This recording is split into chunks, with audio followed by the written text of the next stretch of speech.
Бұл жерден қазір чечимди президент кабыл алыш керек. Ал бир нерсени унутпаш керек да, аны 1000 киши эмес, 5 киши эмес, эл шайлаган. Конституцияга колун коюп туруп ант берген. Конституцияда белгиленген мөөнөттө өзүнүн ыйгарым укугунду аягына чейин аткарам деп. Эгерде өзүнүн антынан кетип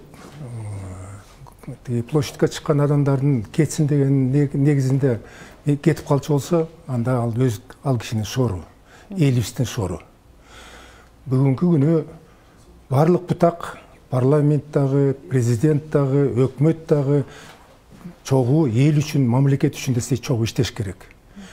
Эгерде азыр президент кетип калса, 28 октябрда парламент өзүн токтотуп калса, бүт бийликтин баары бир кишинин колуна түшүп калса, анда билбейм Кыргызстан эмне болуп кетет.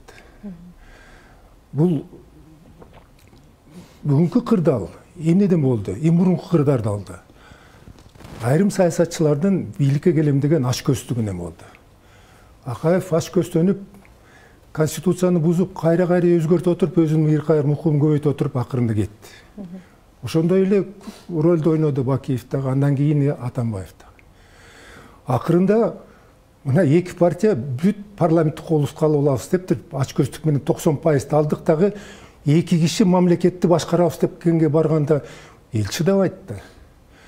Бүгүн ошонун сабак албай, жок эми башка бутактын дагы ыйгарым укуктарын бир колго алып келебиз дегени эстеш керек да тарыхта. Кыргыз эли өзгөчө эл. Бүгүн чыдайт, эртең чыдайт, эртең өрсүгүнө болсо айтат, балам болбой калыптыр дейт. Ошондуктан эгерде кырдаалды тынчтал десек, президент өз ордунда иштеш керек. Конституция негизинде президенттин ыйгарым укугу кенедей. Бүгүн чындыгында келгенде Жапаров өзүнүн ыйгарым, конституция берген ыйгарым укугун аткара баштаса, бул канцлер Меркель менен Ле Пашянын деңгээлиндеги укук. Эң чоң укук президенттики генералдык звание бериш, мать героини бериш, болду, анан нотариус катары жанагы закондорго кол коюш. Ойлоп көргүлөчү да, конституция боюнча президент даже мыйзамды сунуш кылганга укугу жок. Премьер-министр дегер парламент чечип койсо 3 күн ичинде кол койбосо күчүнө кирип калат. Ошонун баарын билип туруп, ал укуктун эмне кереги бар? Премьер-министр бул элдин талабы деп атпайбы? Анда элге ким түшүнүш керек ушундай тобокелчиликтерди эгерде бар болсо? Элден сурады бул.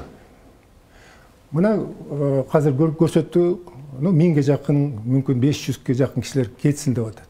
Эл да, а бирок болсо 3 миллион шайлоочу бар да.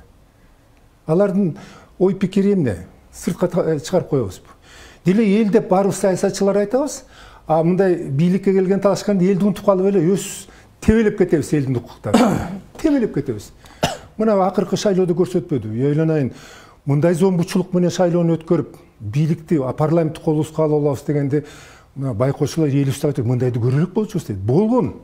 Мындайды көрөлүк болчубуз дейт. Ошондуктан азыр Садыр Жапаров дагы, ошонун тегерине турган адамдар да ойлонуш керек. Садыр Жапаровго чексиз укук берилген. Мына конституция боюнча өзгөчөлүгү эмне? Парламенттин, президенттин ыйгарым укугу чектелген. Өкмөттүкү чексиз. Мурда президенттики чексиз болчу. Чексиз укук колуна түшкөндөн башка эмне кереги бар?